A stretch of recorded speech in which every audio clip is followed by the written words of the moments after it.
Lincoln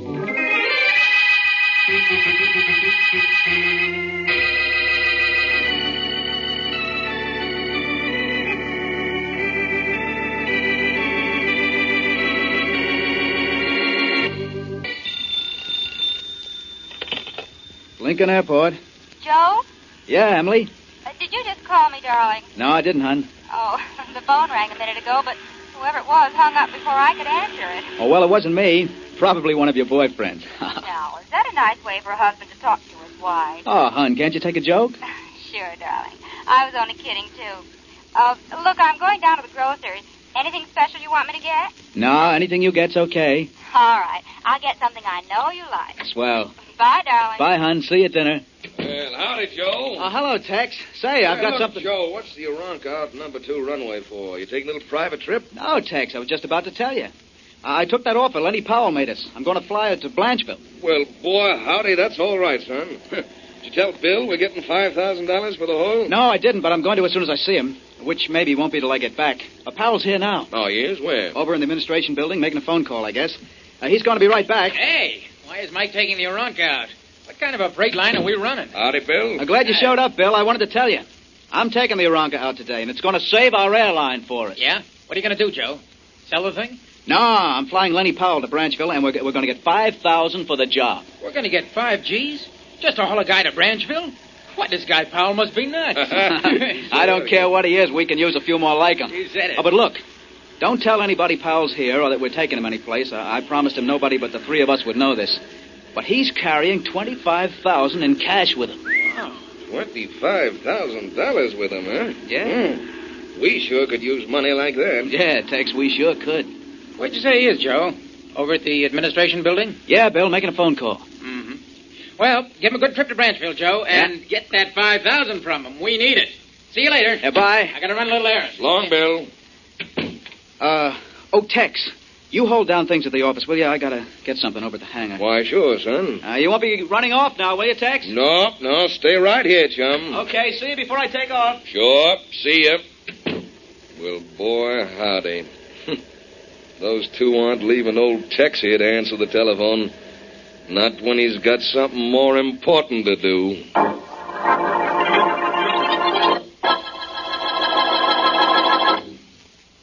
And now, on to Dick Calmer as Boston Blackie. Enemy to those who make him an enemy. Friend to those who have no friend.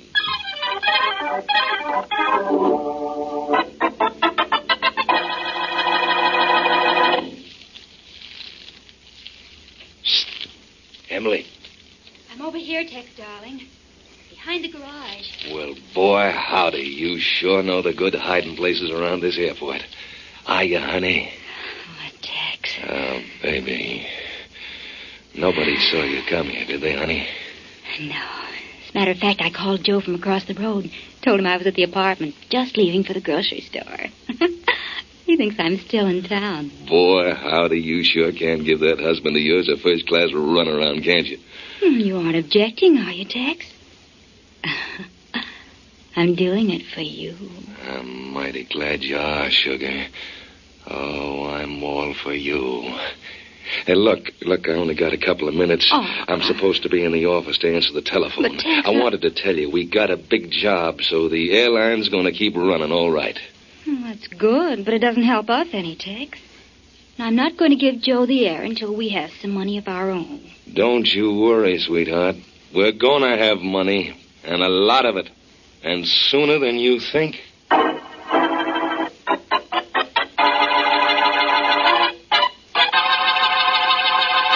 Hello, Avery. This is Powell, Lenny Powell. Oh, hello, Powell. Where are you? Still in the city, Avery. Been trying to phone you for 15 minutes. I'm just about to leave for Branchville. Oh, that's fine, Lenny, as long as you get here with that money in 2 hours. Look, I'll be there in less than 2 hours, Avery. I'm flying up. I've chartered a private plane. Fine. Now, don't forget to bring the money with you. Yeah, $25,000. Right here in my briefcase. Well, you put it right here in my hands inside of 2 hours, Lenny, and the deal's closed. Don't worry. You'll have it. See you in Branchville, Avery. I'll be looking for you, Lenny. Bye. Bye. Oh, hello there. Just about time to take off? Hey, what are you doing? No. No. No, don't.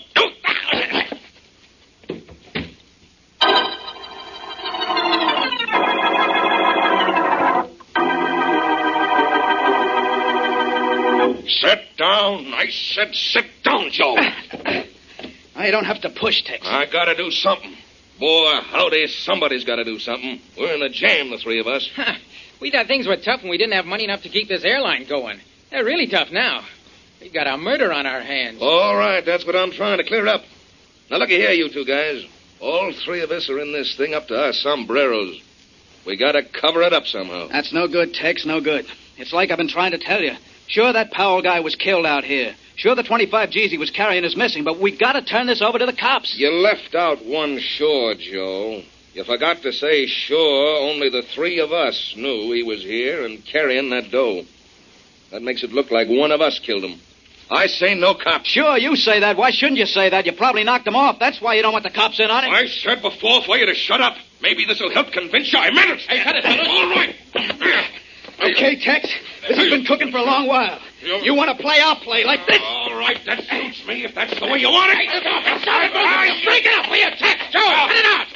I'll cut his heart out. That's what I'll cut out. Why not? One murder more or less? Why, you dirty... Stop. Both of you. Quit it now. We've got enough trouble without fighting among ourselves. Trouble? We don't know what trouble is yet. Bill, look at the facts. Only Tex and you and I knew about Powell. Powell's dead, okay. But if we don't go to the cops, what happens to us? They'll find out he was killed. They'll find out he was here, and we'll all go to the chair. They gotta find out first. They'll find out, Tex. The police always do. I go along with Joe. That's good, Bill. That makes it pretty clear who must have killed Powell, the one that doesn't want the police in. You know you're just about asking for something, Joe. I'm asking for plenty. I'm asking for the police to be let in on this so that nobody slips me a bum rap. I had nothing to do with Powell's death. I got nothing to worry about if the cops show up here at the airport. None of us has. Except the one that killed Powell. Okay.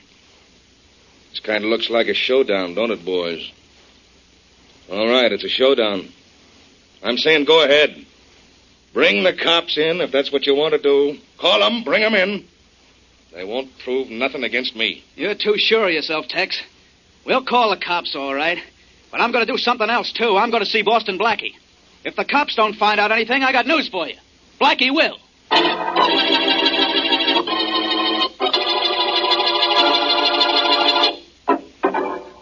That's the way it was, Blackie. Bill went on an errand somewhere, and Tex didn't stay in the office the way he promised. You sure of that, Joe? Yeah, Blackie. He was going to stay in the office while Bill and I were out, but he wasn't there when I got back. And he wouldn't say where he'd been? No, in fact, he got kind of excited when I asked him. Sort of sore about it. Mm-hmm. I see. So do I, Blackie. And you got to help me. Either Bill or Tex killed Powell, and I've got to know which one it is. You will help me, won't you, Blackie? Don't you think you should go to the police for help? We called the cops, but we didn't tell them all the details. I knew you'd find the murderer before any cops. Thanks for the confidence. You say we found the body. Who's we? Bill, Tex, and me. We went to the administration building to get Powell, and boom, there he was. With the $25,000 gone. Yeah, it was gone. Then Powell was slugged and killed by someone who knew he was carrying that money. Now, who besides you, Tex and Bill, knew Powell had $25,000 with him? Nobody else. That's why I know it's Tex or Bill who killed him. It's got to be one of those two. Yes, that's right, Joe. It has to be Tex or Bill. That is, if it isn't you.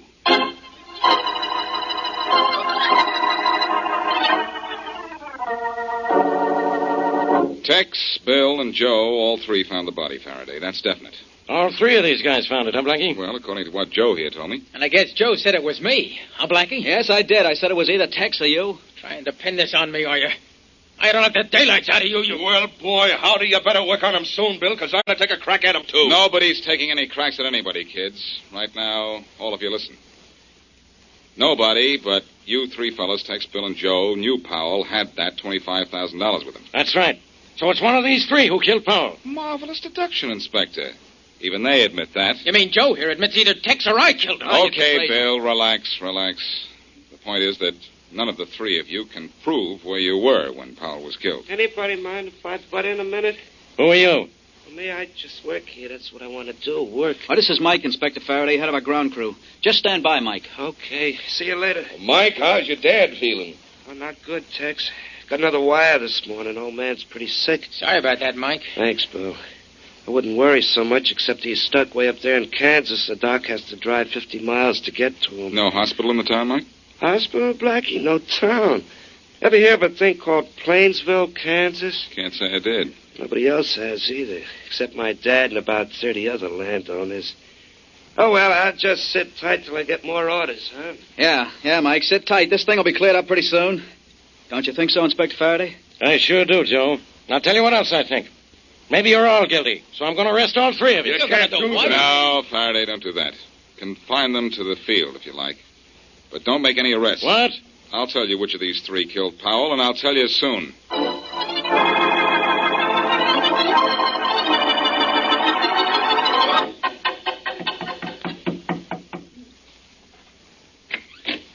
Yes. Mrs. Emily Carrington? Yes. Joe Carrington's wife? Uh-huh. I'm Boston Blackie.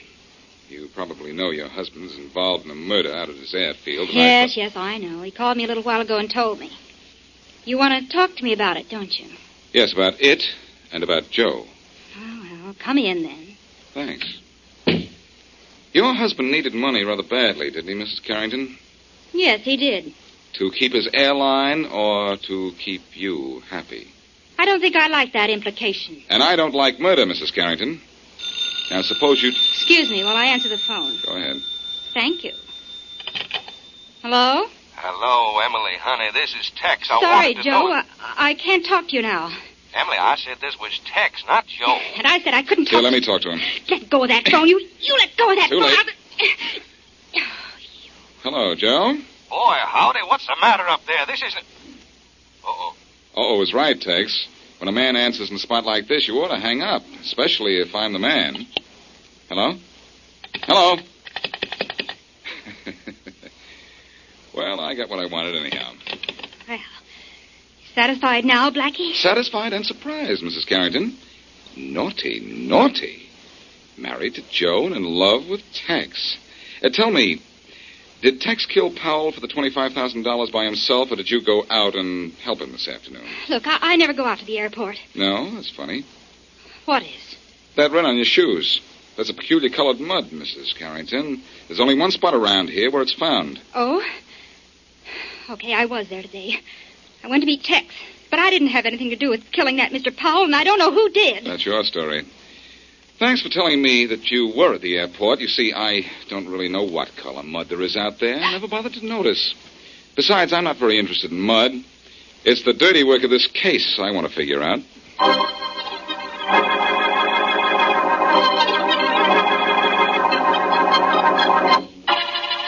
Blackie, for the last time, I'm telling you, get out of my office. Better still, get out of my life. What life? You don't call that thing you're living a life, do you, Faraday? Nothing doing, pal. But there's plenty doing between Tex and Joe Carrington's wife, Emily. You said that. So what? So I know this much. Emily Carrington either killed Powell herself or Tex killed him, and she knows it. You think so, huh? I certainly do. She's the key to the whole thing. Get her to talk and your troubles are over. If I ever get you to shut up, they'll be over. Inspector Faraday. Yeah, Burke, what do you want? Nothing, Inspector, but here's something I think you'll want. What is it? A report just came in over the teletype. There's been a murder up in Northside. Well, who got it this time? As if I don't have enough trouble with the Powell murder. Well, this has some connection with it, Inspector. Victim's name was Emily Carrington.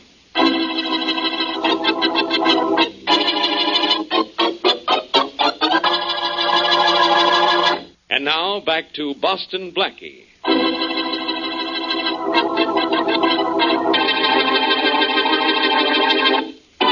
Tex, Joe, and Bill, pilot owners of a small freight-carrying airline, are chief suspects in the robbery murder of the wealthy Lenny Powell. Each thinks one of the other two is guilty of the crime. Investigating the murder, Blackie sees Joe's wife, finds she is in love with Tex, and was at the airport at the time of the crime. But later, Joe's wife is a murder victim, too. So, as we return to our story, Blackie and his girlfriend, Mary Wesley, walk into the airport hangar in search of further clues. Blackie, is that the fellow, Joe, you were looking for? No, I don't think so, Mary. Oh. Looks like Mike the mechanic. Hey, Mike! Oh, hi, Blackie. What are you doing, Mike? Hammering that plane apart? Me? Nah, trying to hammer it back together. Where's Joe? In one of the rooms in back. He'll be out in a minute. Good. Oh, look, before he comes out, why don't you tell me what you know about Powell's murder? And about Emily Carrington's murder, too, Blackie. Don't forget that. I'll settle for finding out who killed Powell first, Mary. What do you know about it, Mike? For me, nothing, Blackie. You didn't see Tex or Joe or Bill come out of the administration building about the time of Powell's death? No, how could I? Well, if you were here in the hangar, you could look out Well, the what door. makes you think I was here in the hangar? I didn't say you were, Mike. I said if you were. And that's a big if. And you're a little girl, Mary, and little girls... Should be seen and not heard. I know I'll be quiet. Especially if Mike will talk. Well, me, I ain't got nothing to talk about. Why not, Mike? You're the most talkative guy on the field. Oh, hello, Joe. I want to talk to you. Well, if it's about Powell's murder and Emily's death, you'll be wasting your time. I've already told you all I know. Well, maybe I haven't told you all I know. Oh, yeah? You know something? Uh-huh. Your wife was planning to divorce you and marry Tex. Oh, is that supposed to be news? Well, it was to me until Tex told me. Well, it was to me, too, when I figured it out a couple of months ago. Tex killed Powell to get money for Emily, huh? Or you killed Powell to get money for Emily. Blackie. I'm no killer. She deserved what she got, but I didn't do it. Oh, I see. Then you're not sorry Emily was killed. I'm not glad, but I guess she had it coming to her. Who killed her? Tex? Or you. What about Bill? I think it's a toss-up between you and Tex. Why? Because of Emily? That could be the reason. Well, Bill needs money as much as Tex and me. Maybe so, but Bill didn't have the incentive to get it. But don't go away. I'll answer this. You just take over no matter where you are, don't you, Blackie? I have to sometimes. Funny, the phone only rang once. In the airline office with you, Inspector Faraday? No, he isn't. Who's this? Hey, wait a minute. What's going on here? Is that you, Faraday? Yeah, this is Faraday. Who's that, Blackie? Oh, yes. Well, where are you, Faraday? Up here in the airline's office. Where are you? Over here in the hangar. How did you happen to answer the phone? It rang here, that's why. Why did you answer? Because it rang here, too. Who's on the other end of the line? I am, Blackie. This is Tex. Oh, Tex, huh?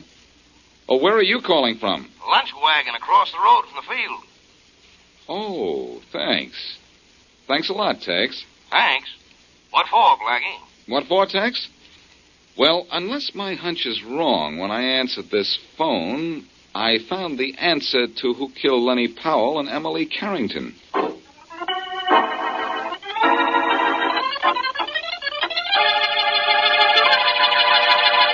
Look, Blackie, will you quit questioning the three of us blue in the face and find out which one of us did it? That's really what I'm trying to do, Joe. I want to ask you each just one more question. You first, Tex. Where are you from? Well, boy, howdy, you can't tell that. I'm from Texas. Orangeboro, Texas. Uh-huh, and you, Bill, where are you from? I'm from Halpern, Maine. You know, I have ways of checking this. Go ahead, check. Halpern's a small town. Everybody in the county knows me. All right, I'll take your word for it for now. Joe, where are you from? Right here. Local boy, huh? Yeah, and I figure on making good as soon as you tell me which one of these two guys killed Powell and my wife, and I can get back to work. Anxious to get in one of your planes and fly away, huh, Joe? You think I did it, huh? I've stopped thinking, Joe. I know who's guilty now. Yeah? How do you know, Blackie? The evidence is graphic, Bill. Geographic.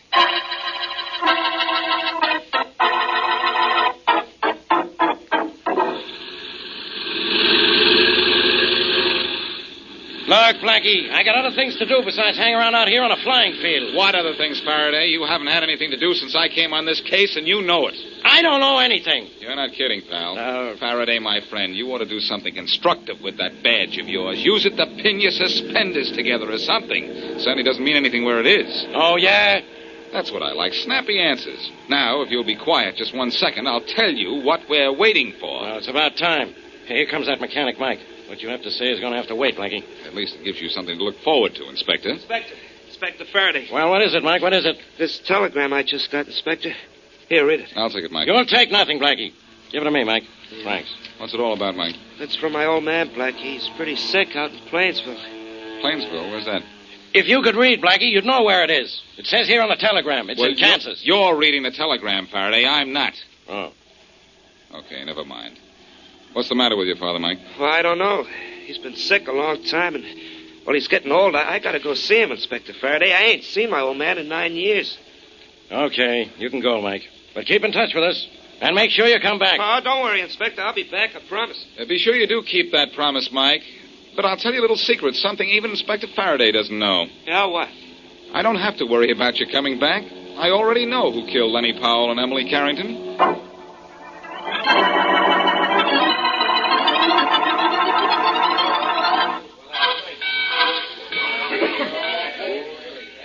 Hey, look, Blackie, you forced me to tell those three partners they could come and go as they please. All right. Why wouldn't they fly out of town instead of taking a train? This is a rather odd case, Faraday, so expect a rather odd finish to it. It's odd, all right. I don't even see the connection between the murder of Powell and the death of Emily Carrington. It's just a hunch, Faraday, but I think it's a good one. Emily was at the field when Powell was murdered. Yeah? She saw the killer. She tried to blackmail the killer for part of the robbery money. The killer wouldn't pay. So Mrs. Carrington paid, huh? Yes, with her life. Blackmail's a dangerous business. And so standing in a railroad station when we ought to be watching that airport. Oh, no. Hey, there goes our killer, Faraday. Huh? Where? There, getting into car 409. Come on. Hey, that's Mike. My, what a memory for faces. And names, too. But, Blackie, you said... Never mind what I said. Listen to what I say now. Hey, Mike. Huh? Wait a minute. Oh, Blackie, hello. Hello, Mike. Traveling rather light for a trip all the way out to Kansas, aren't you? Well, me, yeah, but I don't expect to stay in Kansas very long. You're not even going to Kansas, Mike. You're going to jail. Me? Jail? What for? Murder, Mike. The murder of Lenny Powell and Emily Carrington. Are you kidding? No, I'm not kidding, Mike. This guy committed those murders? You're nuts, Blackie. Yeah, tell him, Faraday. Let me have that suitcase, Mike. Let go. Grab him, Faraday, while I take this suitcase away from him. Can't get him, but I don't know why. There's nothing in there but my clothes. No. Let go. Well, yeah, now, wait till I open it. You won't find anything. Hey, relax. Well, look what the well-dressed murderer is wearing this season. Folding money. Rather expensive material, isn't it, Mike? Hey, how much is in there, Blackie? I don't even have to count it. I think you'll find $25,000 in here, Faraday. The money he took from Lenny Powell. Well, Faraday, I close this suitcase and your case at the same time.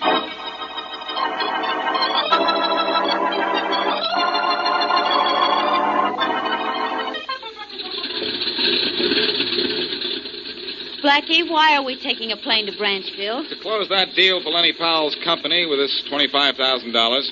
And for the ride, too. But why did the Powell's company ask you to go to Branchville for them? Well, I closed a tough case of Faraday. They think I can close a tough deal for them. Oh, my, aren't you modest? No, just lucky. I had no idea Mike was the guilty one until Tex made that phone call, and I answered it in the hangar at the same time Faraday answered it in the office. Well, what did that prove? It proved the hangar phone was an extension phone, and any telephone conversation from the office could be overheard by Mike at the hangar. Oh, so Mike could have heard Lenny Powell making arrangements with the partners to be flown to Branchville, and so he could have known about the $25,000. Smart girl. Yes, cleverness must be catching. Thank you. Yes, Mary. Up until that one little break, I thought only Tex, Bill, and Joe knew about Powell and his money. And if only those three knew about it, one of those three had to be guilty. Catch on? That I do. Hey, look who's coming across the field. It's Faraday. And running, too. Wonder what he's excited about. Hey, Blackie, I want to talk to you. What's the matter, old pal? You need me to solve another case for you? No. I want to know something. Well, if I tell you, it'll be one thing you know. Oh, look, you. I called Plainsville, Kansas, where Mike's father was supposed to be sick. He didn't send Mike any telegram today. Oh, that's right, Faraday. I forgot to tell you about that. I figured Mike killed Powell and Mrs. Carrington, who saw him, do it, so I sent that telegram myself. You sent it? But why, Blackie? For a very simple reason, Mary. I had to be sure. And one way was to find out whether or not Mike had stolen the money. I knew he was too smart to hide it here at the field or at his home, and I knew he wouldn't spend any of it here. Oh, I get it. All Mike needed was an opportunity to get out of town naturally. You knew that his father was sick and had wired him once, and you knew that even Mike wouldn't suspect it was a trick if he heard from his father again. That's right, Mary. So when Faraday here gave Mike permission to leave town, Mike felt it was safe to pick up the money and beat it out of town. Well, I'll be. So you tripped Mike with that wire, huh? Yes, Faraday, and because of that wire, you got a confession from him with no strings attached.